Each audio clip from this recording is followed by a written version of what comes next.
মাসুদ কামাল, এর আগে উপদেষ্টা আসিফ মাহমুদ সজীব ভুঁইয়ার এপিএস মোয়াজ্জেম হোসেনের পদত্যাগ নিয়েও আলোচনা সমালোচনা হয়েছে। মোয়াজ্জেম হোসেন আত্মপক্ষ সমর্থন করে সামাজিক যোগাযোগ মাধ্যমে লিখেছেন, দায়িত্বে থাকাকালীন সময়ে অনেক পরিচিত প্রবাসী আমাকে পোশাক গিফট করেছেন, এমনকি আমার ফোনটাও কিনে দিয়েছেন আমার বিভাগের প্রবাসী অ্যালামনাই, এবং সরকারি থাকাকালে প্রয়োজন বোধে সরকারি গাড়িও ব্যবহার করেছে। সুতরাং এগুলো দেখে আমাকে যদি ভুলভাবে উপস্থাপন করেন তাহলে আমার প্রতি অন্যায় ছাড়া কিছুই করা হবে না। তিনি বলেছেন, দায়িত্বে থাকাকালে অ্যাপয়েন্টমেন্ট না নিলে দেখা করার সুযোগ দিতাম না, কিংবা সবার দাবি পূরণ করা সম্ভব ছিল না, সেটাও তাকে নিয়ে সমালোচনার কারণ বলে মনে করেন তিনি। উপদেষ্টা আসিফ মাহমুদ তার সদ্য পদত্যাগ করা এপিএস মোয়াজ্জেম হোসেনের বিরুদ্ধে যে কোনো অভিযোগ থাকলে তা অভিযোগ আহ্বান সংক্রান্ত ইমেইলে পাঠানোর অনুরোধ করেছেন।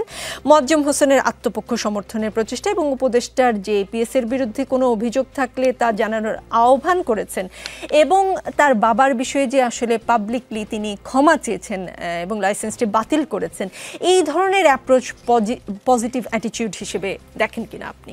শুনুন, এটা কোনো অ্যাপ্রোচই না, কোনো জাস্ট কোনো অ্যাপ্রোচই না। এটা কি অ্যাপ্রোচ?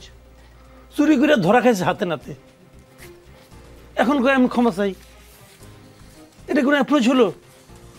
উনি চুরি করেছেন, এটা অপরাধ করেছেন, অপরাধের শাস্তি হবে, সোজা লাভ তো ভাই, আর কোনো লাভ নাই তো।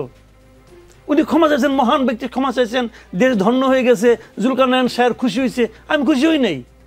জুলকারনায়ন সাহেব তো আগেই বললো ওনার সঙ্গে তার পার্সোনাল একটা সম্পর্ক, পার্সোনাল সম্পর্কের কারণে উনি বরং ওনাকে এক ধরনের ছাড় দেওয়ার চেষ্টা করতেছেন। উনি ক্ষমা চাইছেন, উনি কি কারণে ক্ষমা চাইবেন? অন্যায় কি উনি করছেন? ওনার বাপ করছে, ওনার পিতা অন্যায় করছে, উনি তো অন্যায় করেন নাই, উনি ক্ষমা চাইবেন কেন? বাপের হয়ে পুত্রের ক্ষমা চাইলে ক্ষমা হয়? আল্লাহর কাছে হবে?